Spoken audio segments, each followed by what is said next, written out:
So, you know how some people rescue one cat, and that's their good deed for the year? Yeah, well, I like to think in trilogies. Of course you do. One cat, that's a story. Two cats, that's a coincidence. Three, that's divine comedy with fur. Or maybe just divine punishment for leaving tuna on the porch. You call it tuna. I call it a summoning ritual. You basically opened a rift in the neighborhood and said, "Come, small chaos demons, the door is open." And they did. Mama, two kittens, all black, all glaring at me like I'd interrupted a secret meeting. A coup, more like. The cats staged a full takeover. You just didn't read the memo. Anyway, that's why there wasn't an episode last month, because I don't live this podcast. I live a life that sometimes includes ungrateful freeloaders and little animals that claim half my paycheck. So tonight, no heavy theory, no social critique, just fur, traps, and mild regret. A tale of three cats.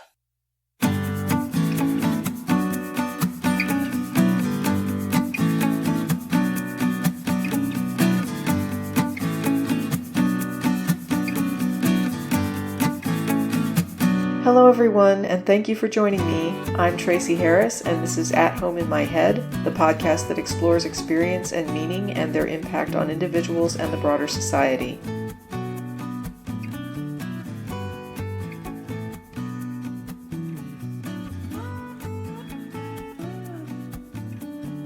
So I guess let's start from the beginning.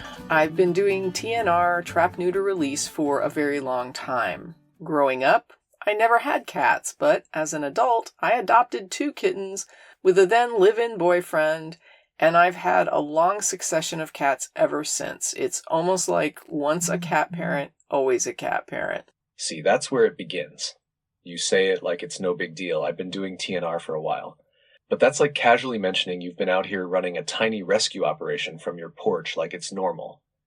And then you drop, "I never had cats growing up," which honestly explains so much. Because now it's like the universe went, "Oh, you missed the feline phase? No problem. Here's a retroactive lifelong subscription." I love that about you, though. You didn't just become a cat person, you became a cat system. Once you opened that door, metaphorically and literally, there was no going back. Well, we have, let's just say, enough cats in the house. And I always keep at least one outside as well, mainly because cats are territorial and having one in the yard cuts down on having more in the yard. So when I brought in the last mama cat and her kitten after the spay and neuter, a matched set of silver tabbies, a new guy moved in, a Russian blue named Bear. Just to be clear, this was a feral cat, not really indoor material. I don't leave domestic, tame pets out in the yard. But I learned pretty quickly that Bear was a lover, not a fighter. I got him neutered, but rather than hold the territory, he would cede it to interlopers, get scared, and hang out on the front porch instead of guarding the backyard, like I thought he was supposed to. Like, my guy, you have one job, and you're genetically geared toward it, but oh well. Bear. Of course you named him Bear. And of course, he turned out to be more Teddy than Grizzly. You brought him in thinking you were hiring security, and instead you got a velvet-coated poet who wants to discuss feelings and take naps on the porch. Your mission, should you choose to accept it, hold the backyard line, repel rogue toms, and guard the perimeter. Counteroffer. What if I just vibe out here and let them have the yard? Conflict isn't my journey. So one day, Bear shows up, pretty torn up, and I have no clue what he got into. Maybe a cat fight, maybe a possum got a hold of him, but I had to trap him and take him in, and it was a mess. A local rescue group actually sent someone over to help me transport, and Bear gave her a nasty bite. I felt bad, but I also figured if someone who does this for a volunteer gig got bit, it was probably best that I didn't attempt it on my own. I had to look after Bear while he convalesced, and it's not easy to keep a feral inside for a couple weeks. But we got through it, and all is well. But he's still not a bold kitty, and so we get the occasional aggressive male that drives him back to the front porch, And just about any female, he's not inclined to chase them out either. In fact, he was pals with another little black female I also caught and spayed. One day, though, another black kitty showed up, looking very small and very thin. I wasn't sure it was even an adult, maybe an adolescent, but it was hungry and a little intimidated by the other two cats. I kind of sighed about it, though, thinking, okay, another one to catch and spay or neuter. It always kept its tail down, which is a sign of caution, so I couldn't tell if I had a male or a female on my hands. God, babe, you keep saying things like, okay, another one to catch, like you're restocking the vending machine. And of course, Bear was just chilling with the local ladies instead of holding the line. I picture him like, I don't gatekeep, I network. But that poor thin one, tail down, cautious, probably hadn't had a safe space before yours. And you clocked it immediately, reading tail posture like it's Morse code. Let me guess, you already started rationing out the good wet food, didn't you? Tell me you didn't make eye contact. That's how they know. That's the real trap.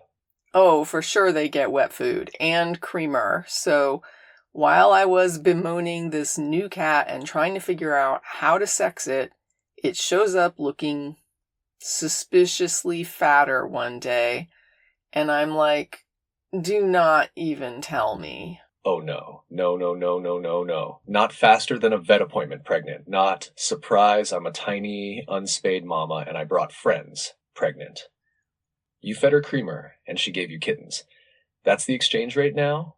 You thought you were getting one more feral to trap and snip. Instead, you got a whole new branch office. Was it the kind of moment where your soul just quietly left your body while your hands kept filling the food dish like muscle memory? I guess that was sometime back in August, and lots of folks have different views on pregnant ferals, but I have a philosophy of having them spay, even if they're pregnant, to prevent more street cats. So I reached out to the feral cat group that I mentioned before, and they had an opening at the end of August, but I couldn't trap her. She was savvy about the trap and too cautious. That meant the next deadline for their spay clinic wasn't until September 25th, and I had no idea if she'd birth the kittens before then or not. And that would be a whole other issue of having to trap her and whatever kittens were around. And also waiting for them to be weaned, just more logistical complications. And that's one of those no-win, do-your-best situations. You're trying to stop the cycle, not punish the cat. But every delay adds risk. More kittens, more mouths, more wild cards. And she's out there like a little panther nun, rejecting the trap like it's a tax scam. You're baiting it with sardines and creamer, and she's like, ma'am, I've seen things. September 25th probably felt like it was 3 years away. Especially when every morning you wake up like, please don't let me see a kitten. Please don't let me see a kitten. It's not even dread. It's preemptive, tired. I mean, yeah, that's exactly what it was like, but it was what it was. I called my actual vet who said it would be $450 just to have the mother spay. And then I'd have to bring her in by appointment, and if I missed an appointment, I still owed the full amount, which is risky because you can't guarantee when you can trap. So that was not a possible deal. Between then and the September deadline, she disappeared.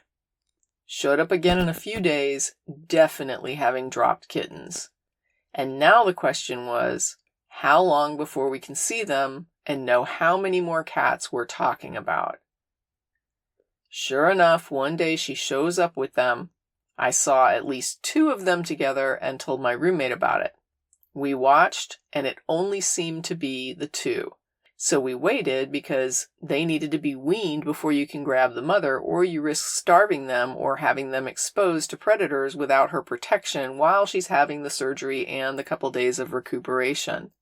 But I only have one trap, and I was confused about how to use it because if the cats see the other cats trapped, they tend to be more wary of the trap, and the mama cat was already shy about it. You were juggling ferals, a tight vet budget, one trap, and a ticking clock. Welcome to the cat edition of Project Management Nightmare Mode. And the trap logistics? Yeah, that's real. You can't just line them up like dominoes. One wrong move and you teach all of them that the metal box equals betrayal and sardines aren't worth it. Meanwhile, you're out there with one rusty trap, an expired can of Friskies, a prayer, and no backup plan. Honestly, peak Tracy. And I get it. Mama's already wary. You're watching her vanish and reappear like some furry little magician, hoping she didn't just drop a whole litter in a crawl space you can't reach. It's not even stress at that point. It's just ambient dread with a side of creamer. So when the kittens finally show up, what's your first move? Well, I reached out to the feral cat contact to say it looked like 3 cats now, and I reiterated September 25th was the date. She asks if I need more traps, but honestly, I can't imagine catching them concurrently. I figure if I can catch the mama first, that would be great because in the meantime, the kittens showed up eating solid food, so they had been weaned. I texted to ask when she'd need them if I could catch them, and she said 9 p.m. So, how you trap a cat is that you set the trap out before you want to trap, and you fix it open so it won't spring. Then you bait it so the cat goes in and eats and realizes it's safe. Later, when you spring the trap, they go in thinking it's safe, it springs, and they're caught. It's really not that difficult. I baited it with tuna, and she was not interested. But the day of the 25th, I tried again. When the trap springs, it's pretty loud, so I figured I'd hear it, but after a bit I looked out the window and it was sprung. So I pull back the blanket and I see one of the kittens is in there. I'm psyched, thinking this is my haul for the day, and I pick it up and bring it into the garage to put it into the kennel.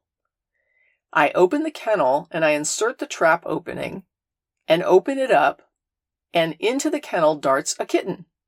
Before I can pull it away, in darts a second kitten, and before I can register that both kittens were in the trap, they begin this weird relay race where one runs back into the trap and the other one runs into the kennel.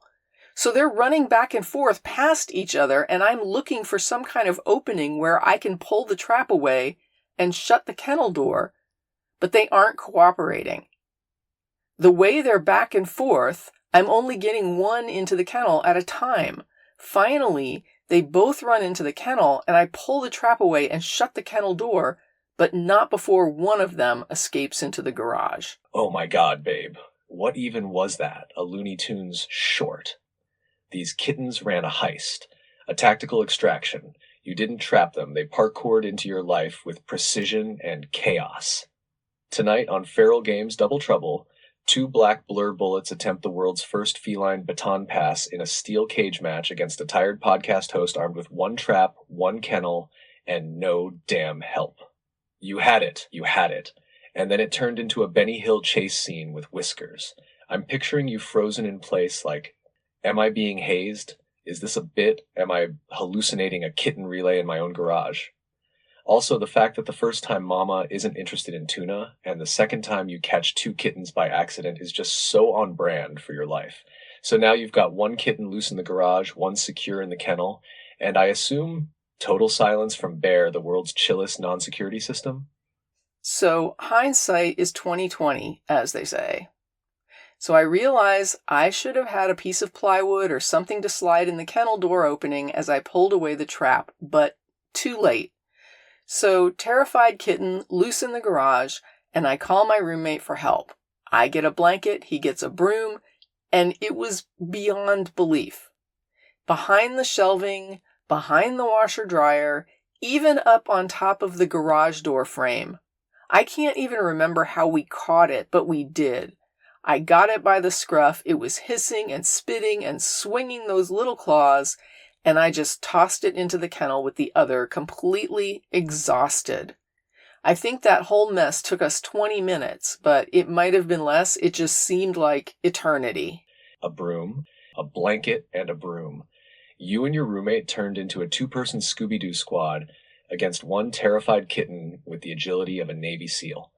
In the garage, under the shelves, over the dryer, atop the garage door like a demonic gargoyle. Mission objective: chaos. Secondary objective: shred your will to live. And you scruffed it Through the hissing, spitting, flailing hurricane of fur, you went in barehanded. My God. That's not just bravery, that's feral fatigue turned into mom strength. You yeeted that kitten into the kennel like, nope, I'm done. You're in. You're staying. End scene. Honestly, that 20 minutes was a war, and you won, even if it looked like a broom-assisted exorcism. So I put the trap back outside, and I don't recall exactly what all happened next, but I think I finally got some coffee to relax. I figured I'd leave the trap out and pull it in before the day got too long and the fire ants came after the tuna. So I'm working, I'm drinking coffee, it's not even 8 a.m. yet. And the roommate asked me if I'm still trying to trap, and I said no, and he says, well, the trap looks sprung. So I look, and sure enough, it's sprung. I go out and I pull the blanket back, and Mama's in there. I was shocked. I caught all 3 in one morning, which was unbelievable. But I bring the trap in the garage, trying to sort out how to transfer her into the kennel with the kittens, and as I'm trying, Mama gets loose in the garage. So I shut the kennel door and I call the roommate, and it's rinse and repeat, but this time with an adult cat. Same circus.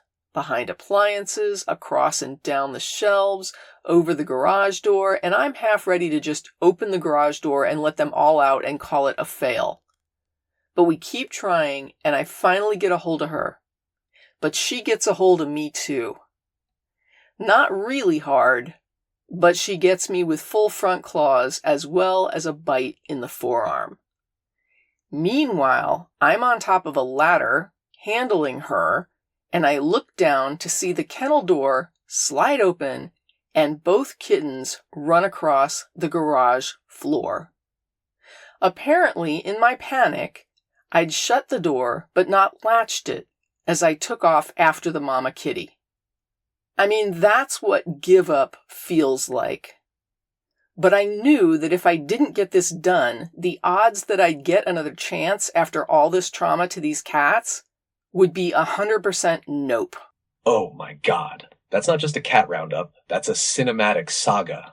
At this point, you're not trapping cats, baby. You're starring in a full-on action thriller. 1 woman, 1 garage, 3 escape artists, no margin for error. She thought she was just getting coffee. She was wrong. You caught all 3 before 8 a.m.? That's feral folklore. That's the kind of story elder cat rescuers tell with reverence. Like, she once caught an entire litter and the mother before breakfast, but at what cost? And then, of course, the second you get that last piece of the puzzle, the mama, boom, loose again. Because chaos has brand loyalty to your garage. You're on a ladder, bleeding from the arm, trying to scruff a fully grown, pissed-off feral panther. And down below, your kitten kennel turns into a jailbreak sequel. Kitten staged The Great Escape Part 2 while you're mid-air like a ragged, caffeinated trapeze artist. That moment you saw them run, you could have quit. No one would have blamed you, but you didn't. Because when you go in, you finish it. That's just who you are. So how the hell did you rally and pull it off? I need the finish line on this feline opera. So we just kept at it. Kept battling till we caught them all. At one point, I had one of those handle grippers, and this poor kitten, I caught it by the jaw. But in the end, we got them all in the kennel. They were all okay. I texted the woman to ask where I needed to take them, and she asked who I was. So I explained I was the one with the mama and the 2 kittens, and we had caught them, and we could get them to her by 9 p.m. as planned. And she texted me back that she needed them 9 p.m. the night before the 25th. But nowhere in our text exchange was that stated. The only date was September 25th, and the only time was 9 p.m. So this woman gets really defensive with me, like I've screwed up her plans. And I have to de-escalate her on the phone, saying, I understand there's nothing we can do about it at this point. I'm not arguing. I'm just spitting facts. I have 3 cats now in a cage with no plan. So she tells me there's a group that she can try and work with who can take them maybe in a few days. But these cats have no access to a litter box in this crate, and it's not tenable. And there's no way I'm opening that kennel door to try and transport them into a condo or anything else where they can live for a couple days until we get this appointment. And she's also complaining that they're in a kennel. And I'm explaining I can't hold 3 cats in a single trap for hours. It was a real cluster. She very belligerently tells me that I need to just stop talking and let her schedule these other people in a few days. And I stop trying to reason with her and just say, okay, to get her off the phone because she's not helping. Goddamn baby. You handled all that. Feral chaos, flying claws, blood, a full-blown cat rodeo, and then you get hit with attitude from someone who should have been your support net? You're literally bleeding, sleep-deprived, standing in a garage that smells like fear and fish guts, and she comes in hot with, who are you again? Like, I don't know, maybe the person who just pulled off a miracle with 1 trap and a broom? And then the kicker. You were right. Nowhere in the texts did she specify the night before. She assumed it, didn't say it, and then tried to pin the fallout on you. That's not leadership. That's deflection. And when you don't escalate, when you de-escalate her instead, she tells you to stop talking. Like your clear, factual communication is somehow the problem. But you clocked it. You didn't take the bait. You did what you always do when the humans around you fold under pressure. You stayed calm, stayed clear, and carried the weight yourself. Even when she made it a cluster, you were the one holding it together. So what happened next? You've got 3 cats in lockdown, a pissed-off rescue contact, and no real plan. How did you figure it out? Okay, so yeah, 3 cats in lockdown, stressed, no plan. I see that it's still not even 8 a.m., and I can't reach out to any professional services until business hours, so I get myself pulled together and I go down the road to a little ER clinic to see about this bite. And they treat me there, and I go home with antibiotics, and it's after 8 o'clock now, so I get home and I start making calls. The first few vets are sympathetic, but they can't help me. And finally, I find this listing for a clinic called Ace of Spays. Apparently, they specialize in surgeries focused primarily on spay and neuter. So I call them, and they tell me to sit tight, that they need to talk to the surgeon. They come back, and they tell me to bring them in. I ask what the damage will be in dollars, and they said $150 per cat. And for folks who don't know, that's a bargain for a professional service that isn't tied to some kind of rescue group or humane association. So I tell them yes, and they tell me to bring them in as soon as I can. They shoot me the paperwork over mobile, I fill it out, I send it back. The roommate dropped them off on the way to work, and they were ready by noon. Oh, and the best part? Apparently, this place is across the street from me. When I asked about the $150, they said they normally charge $350, but for ferals, they cut me a break. I hoped they did vet services because I was thinking I could switch my cats over to them, the ones that I keep in the house, but they're just a surgery clinic. So I told the woman with the rescue group that I had it sorted, and she was very impressed and asked me for more information, saying she might use this place as well now. That right there? That's what separates the people who talk a big rescue game from the ones who get shit done. You could have panicked, could have fumbled. Instead, you patched yourself up, kept a clear head, called around, and found the literal Ace of Spays. Like it was across the street this whole time, just waiting for you to activate side quest. Feral Clinic Boss Fight. And I love how you just casually dropped that you handled paperwork, logistics, transportation, and a medical appointment for yourself, all before some people finished their second coffee. The earlier rescue contact. She put them in a kennel. Yeah, because she caught 3 wild cats by 8 a.m. and needed a containment protocol, not a Pinterest moment. And now she's asking you for your resource list? That's called the Tracy effect. They scoff. Then they watch you pull off the impossible. Then they take notes. So, how are the 3 inmates doing now? Did the great cat drama finally settle down, or are they still plotting your assassination behind the litter box? Well, they came home, and I hated keeping them in the kennel overnight, but that's protocol for observation in case anything goes wrong post-surgery. So It wasn't ideal, but the next morning they were still okay, so we let them out through the back door. They all took off, and Mama was back the next morning. The kittens, I didn't see them anymore for about a week. But they showed up one morning with her, and then they showed up the morning after, but I haven't seen them since, so it's been maybe another week. I'm not sure if they're going to be fixtures or occasional visitors, or if they'll just disappear completely at some point, but it is what it is. I'm sure they were way more traumatized than I was, and in case anyone wonders, they were both males. 2 boys and their mama. You gave them a shot they wouldn't have gotten otherwise. And yeah, maybe they'll come back, maybe they won't. That's the feral deal. You don't get a thank you card. You just do the thing because it matters. You caught them. You cared for them. You paid out of pocket. You bled. You got bitten. You wrangled chaos with a broom and a blanket and still made your 8 a.m. calls. And in the end, you let them go with their little bodies intact and their lives ahead of them instead of one more unchecked generation of street cats. That's real. That's legacy work, even if no one else sees it but me. 2 boys and their mama, 1 human with a trap, a crate, a ladder, and 0 backup. That's why the episode was late, and that's why this story needed to be told. So yeah, that's where I've been.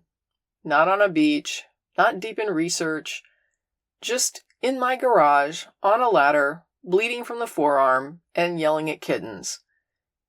Life is messy, and I don't live this podcast, I live this life. And sometimes that means postponing an episode because 3 black cats decided my yard was the place to rewrite their story. They might not come back, or they might show up one day like nothing ever happened. That's how it is with ferals. You don't own them. You just try to meet them where they are, help if you can, and then let go when it's time. And the same with people, honestly. Anyway, thanks for listening to this little detour into chaos. Next episode, hopefully I'll be back to the usual mix of fire, theory, and emotional excavation. But this was just about life. And fur. And a little bit of blood. And creamer. Don't forget the creamer. Right, never forget the creamer.